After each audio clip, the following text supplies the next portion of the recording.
My name is Elbert Guillory. I was born in Opelousas, Louisiana. I live about 8 miles southwest of Opelousas, near Lawtell, deep in the country, in the same cornfields where I broke corn when I was a little boy. I want to be and I'm a candidate for, the congressional seat, the 6th District of Louisiana, the newly created district that runs from Baton Rouge to Shreveport.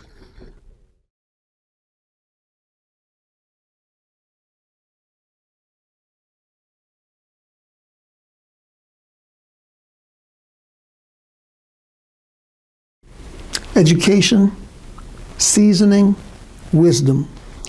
I'm a law graduate of Rutgers Law School, one of the nation's top law schools. I'm a former law professor from Rutgers. I worked in the Nixon administration. I ran state agencies in a number of states and cities, from Washington, D.C. to Seattle, Washington. I have the experience and the seasoning to do this job. I'm a former state representative, former state senator here in Louisiana.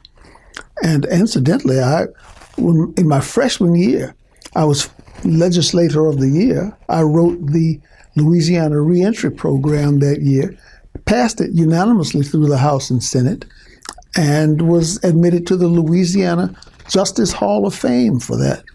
I've had a very good career because I know how to get things done, and I'm a hard-working country boy.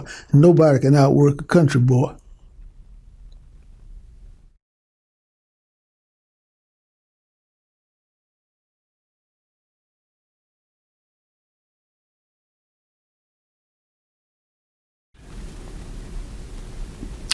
Communication. Communication is one of my strong suits. I have traveled all the way from Livingston Parish to Shreveport, up and down those 300 miles of length in what I call the Alligator District, because it is so long and so narrow, stretching all the way from Baton Rouge to Shreveport. So I've met with farmers standing in their fields. I've met with business people at their businesses.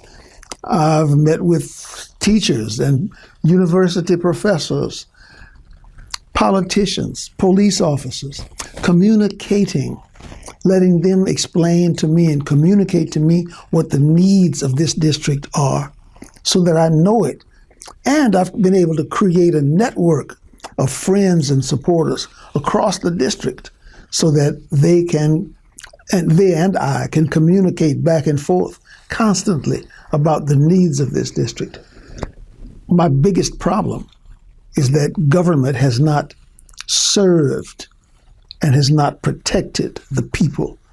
And so I'm going to serve and protect because I know the needs of the people.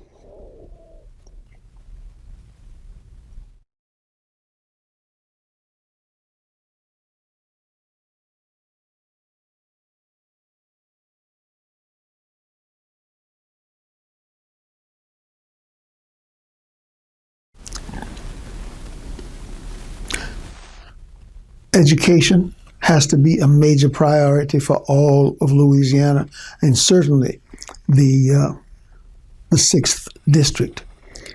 13% of Louisiana's children can read and write at grade level. Let me repeat that.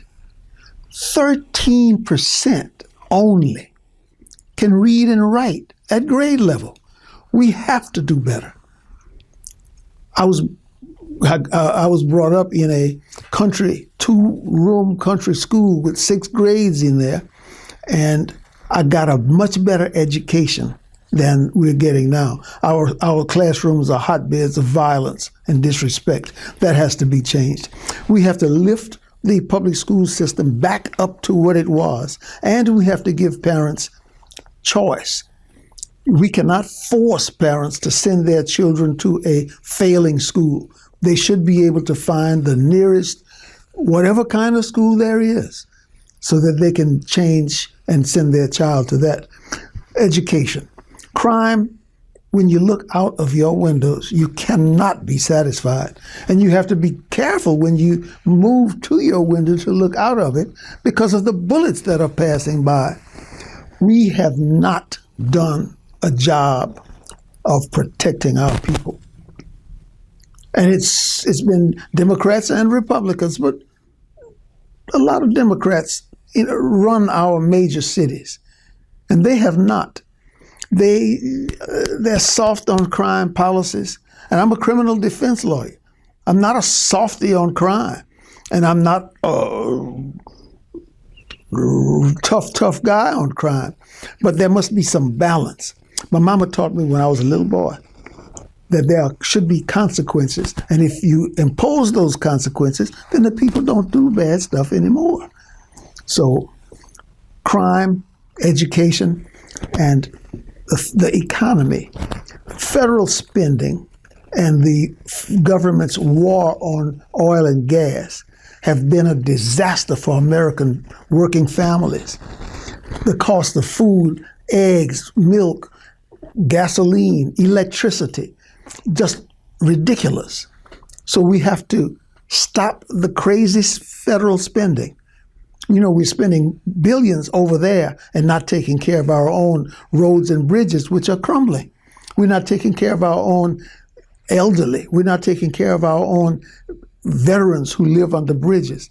We must do better. Those three are my top priorities.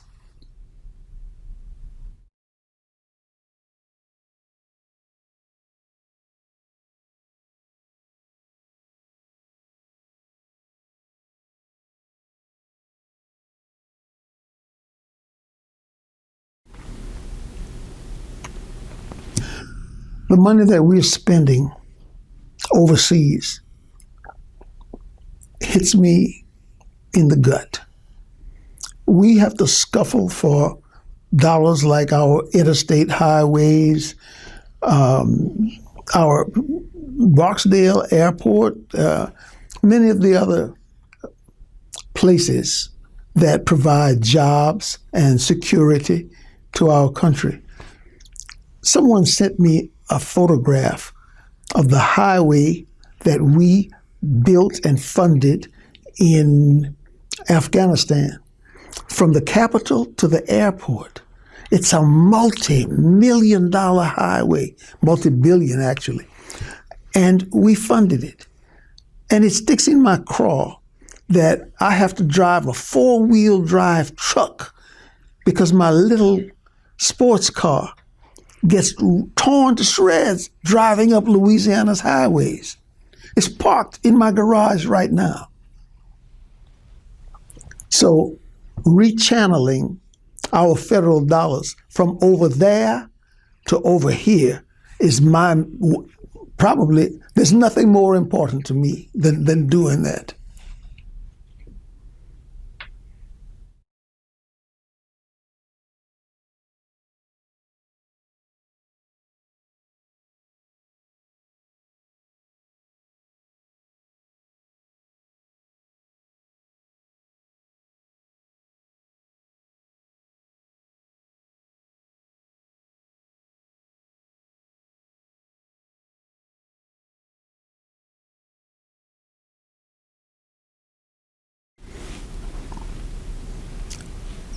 We have a great blessing by being born in the delta of the Mississippi.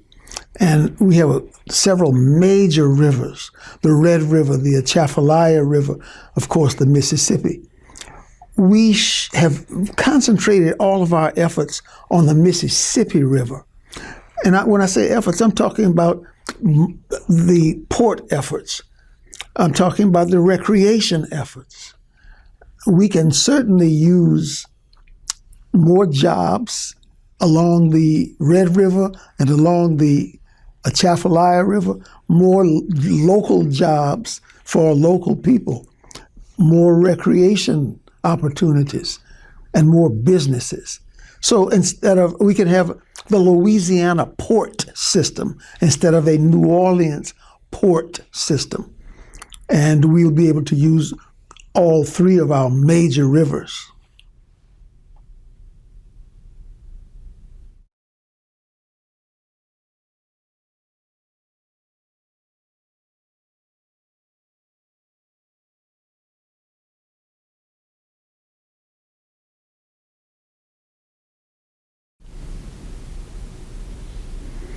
I believe that renewable energy, electrical energy, the sun, the wind, all of that is important. And we certainly can move toward that.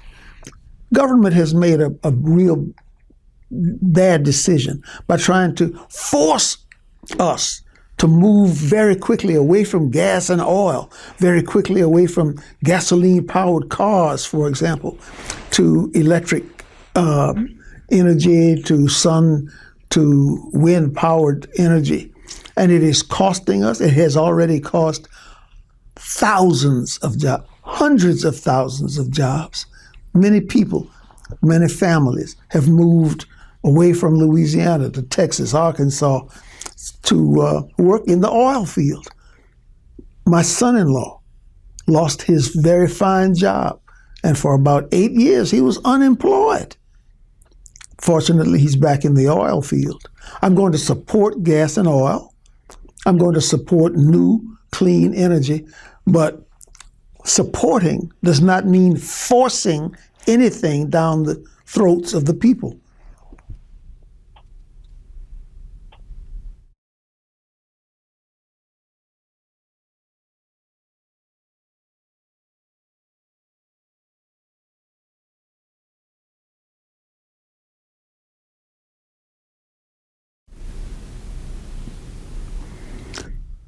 We in America have a family problem. 50% of white children are born into homes with no fathers. 70% of black children are born into houses with no fathers. Education suffers, discipline suffers, respect suffers. So until we can do things to support the family, and that's something that's also high on my list of priorities, supporting families in every way that we can. But we must also, until that's done, until a family is functioning again, we have to educate children. The earlier we get our hands on them, the better. And they need to learn things. They need to learn discipline. They need to learn morality. They need to learn how to read and write. We have a generation of kids playing with their little technical devices, and they can't read. They don't know what a Shakespeare is. They think it's something that you throw. Well, we've got to change that. Early childhood development, care, and education is very important to America.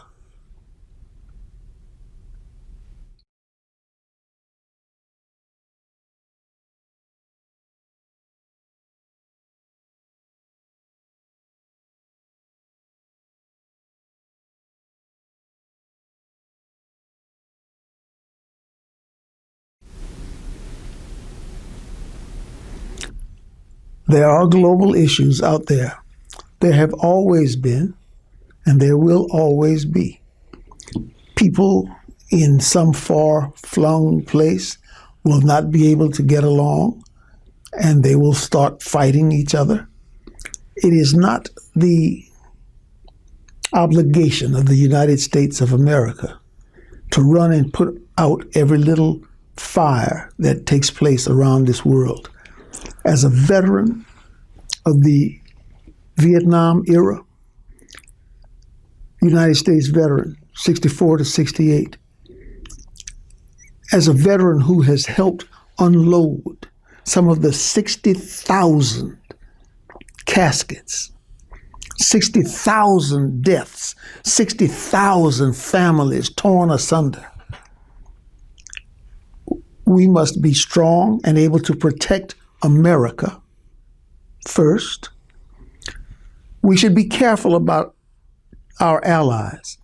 this NATO business of promising that if some country invades Finland, we will do whatever we need to do is ridiculous. And I just pick on poor Finland, but you could substitute Ukraine or anything else. Ukraine, and I've been to Ukraine and I've been to Russia and I've studied the people and their laws and their culture. They got along very well with their next door neighbor. They have an obligation to get along with their neighbors. They listened to some mongrels from the United States government in the around 2005, 2010, and they overthrew their elected government, installed some clowns, literally clowns, and they stopped getting along with their big neighbor, and it has cost American taxpayers more than $100 billion. And there are Americans fighting there right now, not officially and not in American uniforms, but they are American people fighting there right now. We have to bring common sense back to America. If someone threatens us, we must wipe out that threat.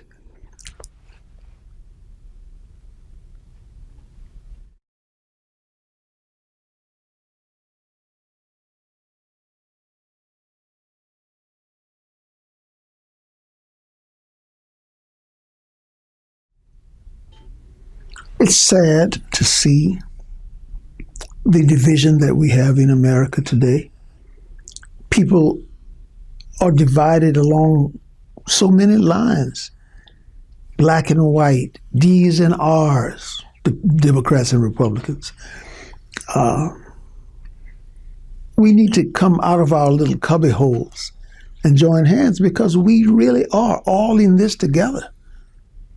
We are in one canoe. And if the Republican end of the canoe goes down, we all drown. If the Democrat end of the canoe goes down, we all drown. We must have some common sense unification. One of my strengths is the ability to work across many different lines, including those party lines. As I indicated, when I was a freshman in Louisiana legislature, I passed a very complex piece of legislation unanimously, every Republican and every Democrat. I have the ability to work with, to sit and communicate with, to find common ground with. And I think that that is what we must all do, not only in politics, but in our day-to-day lives.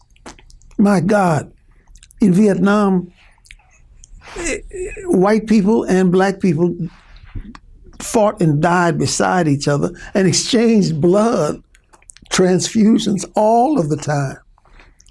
And it didn't make any white person turn black, and it didn't make any black person turn white. It saved lives. It's brotherhood. The Lord made us all one.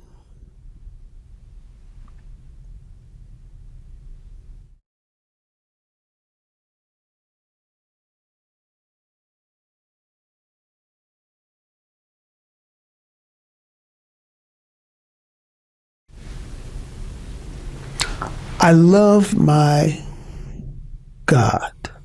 I'm a Baptist preacher. I love my country. I am a country boy with common sense.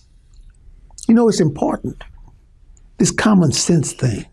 My granddaddy taught me when I was a little boy, 5 years old. I asked him about, there was a bottle of milk on a table. And I asked him, why were there different colors? And he said, down at the bottom is the